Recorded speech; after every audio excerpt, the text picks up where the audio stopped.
প্রতিদিনের মতন আজকেও সকাল সকাল দোকানে চলে গিয়েছিলাম। তার আগে এসেছিলাম একটু ছাদে রেডি হয়ে। তো দেখলাম কটা ফুল ফুটেছে গাছে। অনেকে ভাবছে হয়তো দিদিভাই মাস্ক পরা কেন।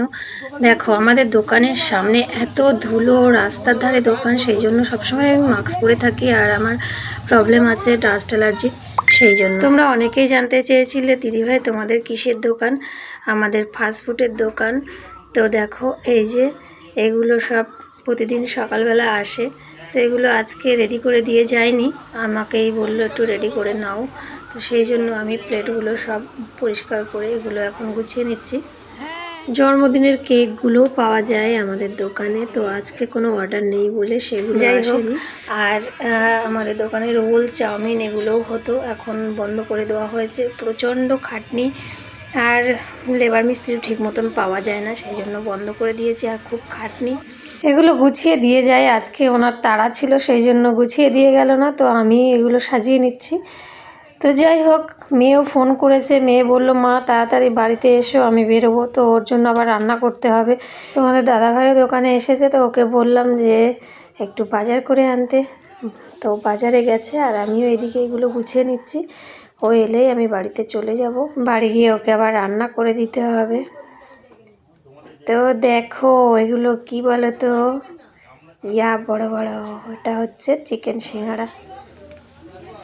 এগুলো ছাড়াও দোকানে আছে জল, কোল্ড ড্রিঙ্কস, আর আমাদের আইসক্রিমও ছিল, কিন্তু আইসক্রিমটা এখন বন্ধ রাখা হয়েছে। প্রচণ্ড বিল আসে, সেই জন্য আইসক্রিমের ফ্রিজটা তুলে দেওয়া হয়েছে। আর এটা হচ্ছে ফ্রুট কেক স্লাইস করা। এছাড়াও অনেক কিছুই আছে, সেগুলো দেখানো যাচ্ছে না। এটা পেস্ট্রি, সেগুলো আমি দেখাচ্ছি না, যদি ভিডিওর মধ্যে কোনো প্রবলেম আসে সেই জন্য। তো তোমাদের দাদাভাইও কিন্তু বাজার করে চলে এসেছে। এখন আমার বাড়ি গিয়ে রান্না করতে হবে। তো চলো, এখন চলে এসেছি রান্নাঘরে। এদিকে ভাত বসিয়ে দিয়েছি, ভাত ফুটে গেছে। সব থেকে তাড়াতাড়ি রান্না হবে সেটা হচ্ছে ভেন্ডি, সেই জন্য আমি এগুলোই কেটে ধুয়ে নিয়েছি। আর ও 10টার মধ্যে বেরোবে, সেই জন্য আমি এটাই রান্না করছি। আর ভেন্ডিটাও ভালো খায়, সবজির মধ্যে ভেন্ডিটাইও ভালোবাসে। তো আমিও ভাবলাম চলো ভেন্ডিটাই ওকে রান্না করে দিই। তো রান্না করার জন্য প্রথমে আমি তেল কড়াইতে দিয়ে দিলাম, ফোড়নে দিয়ে দিলাম একটু পাঁচফোড়ন, তারপরে দিয়ে দিলাম কয়েকটা কাঁচা লঙ্কা, টমেটো দিয়েই আলুগুলো দিয়ে ভালো করে ভাজা ভাজা করে নিয়েছিলাম। তারপরে দিয়ে দিলাম ভেন্ডিটা দিয়েই আমি একটু নুন দিয়ে দেবো, তাহলে নরম হয়ে যাবে তাড়াতাড়ি। কিছুক্ষণের জন্য একটু ভাজা ভাজা করে নিচ্ছি। আর এদিকে আমার ভাতও হয়ে গেছে। তো চলো ভাতটাও এখন ফ্যান ঝরিয়ে নেব।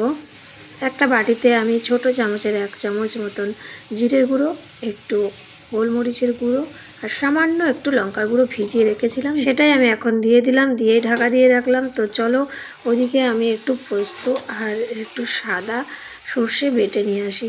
তো ওদিকে আমার সর্ষে বাটাও হয়ে গেছে, আর এদিকে দেখো সেদ্ধ হয়ে গেছে আলুগুলো। এবার আমি পোস্ত আর সর্ষে বাটাটা দিয়ে দিলাম।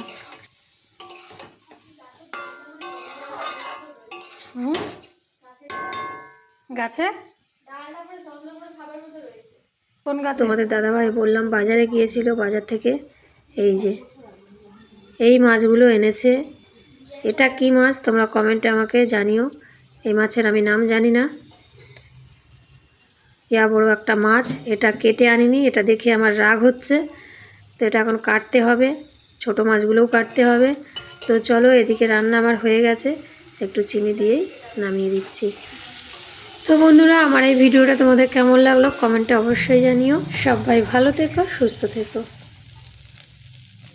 ব্যাস হয়ে গেল সকালের মতো রান্না। আবার দুপুরে তো মাছ দেখলে মাছটা রান্না করতে হবে। এদিকে মেয়ে খেতেও বসে গেছে। তো চলো টাটা, আবার দেখা হবে পরের ভিডিওতে।